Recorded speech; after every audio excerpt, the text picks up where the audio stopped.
elles étaient des guerrières redoutables, des femmes fortes et indomptables. Bien avant que l'histoire ne leur rende hommage, elles marchèrent déjà en première ligne de leur royaume, armées de courage et d'honneur.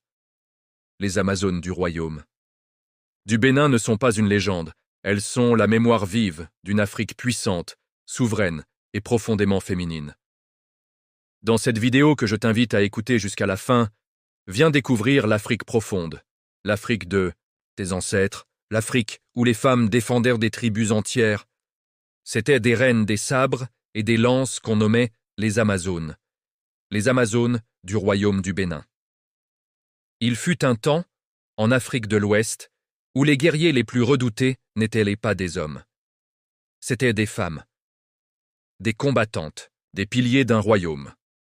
Ces guerrières étaient les sentinelles du royaume du Bénin, autrefois appelé le Dahomey. Nous sommes entre le XIIIe et le XIXe siècle.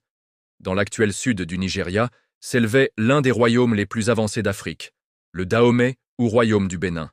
Il était petit en termes de superficie, mais puissant de par son armée, sa richesse culturelle. Y vivaient les Edos, une ethnie qui continue d'exister et dont les traditions perdurent encore. Son centre politique, Benin City, était une cité prospère, organisée, dotée de rues pavées, de palais richement décorés et d'une structure sociale hiérarchisée autour de l'Oba, le roi. Ce royaume n'a rien à voir avec le Bénin actuel. Il s'agit ici de l'ancien empire Edo. Le Bénin était connu pour ses sculptures en bronze, son système administratif complexe, mais aussi pour ses forces armées. Et au cœur de cette armée se trouvait une élite peu ordinaire, des femmes guerrières, on les appelle aujourd'hui Amazones, par analogie avec les guerrières mythiques grecques. Mais ces femmes n'étaient pas des légendes. Elles étaient des réelles, organisées et redoutables. Ces combattantes faisaient partie de la garde royale et formaient un bataillon d'élite dédié à la protection de l'Oba, mais aussi à la guerre. Elles vivaient à l'intérieur même du palais royal, dans un quartier clos, inaccessible aux hommes. Leur vie était entièrement tournée vers l'art de la guerre. Elles étaient recrutées jeunes, parfois orphelines, ou issues de familles modestes. Certaines rejoignaient volontairement les rangs, d'autres y étaient envoyées comme offrande, au roi. Mais une fois intégrées, leur vie basculait. Les Amazones vivaient sous un régime strict. Elles ne pouvaient ni se marier, ni avoir d'enfants. Leur existence entière était dédiée au service du roi et du royaume. Elles s'entraînaient tous les jours. Manœuvres militaires, techniques de combat à main nue, maniement des armes, courses d'endurance, escalade, tactiques de groupe. Elles étaient soumises à des rites de purification, des chants guerriers et des rituels de courage où elles devaient prouver leur sang-froid, voire leur insensibilité à la douleur. Leur apparence était aussi marquante que leur puissance. Elles portèrent des tuniques en coton épais, souvent rouges ou bleues, des couleurs symboliques liées à la royauté et aux ancêtres. Elles étaient ornées de perles coralliennes, matériaux sacrés réservés à la noblesse, portés en collier, ceinture ou bracelet. Certaines avaient le crâne, rasé pour montrer leur détachement du monde civil. D'autres portèrent des tresses rituelles tressées selon leur statut.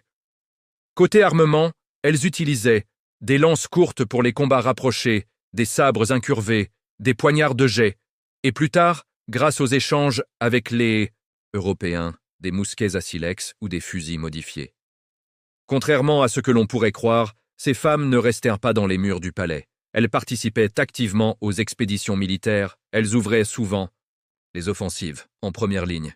Rapides, disciplinées et insensibles à la peur, elles formaient un choc psychologique pour l'ennemi. Leur réputation était telle que de nombreux royaumes voisins cherchaient à éviter l'affrontement direct. On disait qu'elles pouvaient marcher des jours sans dormir, qu'elles passaient de nuit en embuscade, camouflées dans les forêts, qu'elles combattaient avec une sauvagerie calculée, nourrie par les chants de guerre et les croyances ancestrales. Mais à la fin du XIXe siècle, le destin du royaume bascule lorsque les colons débarquent.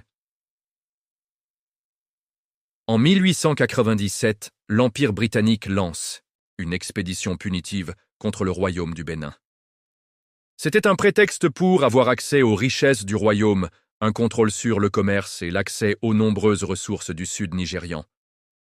Les troupes britanniques arrivent avec des armes modernes, mitrailleuses, canons, explosifs. Mais les Amazones se dressent contre eux. Elles défendent Benin City avec rage, aux côtés des soldats masculins. Elles tendent des embuscades, combattent jusqu'au corps à corps.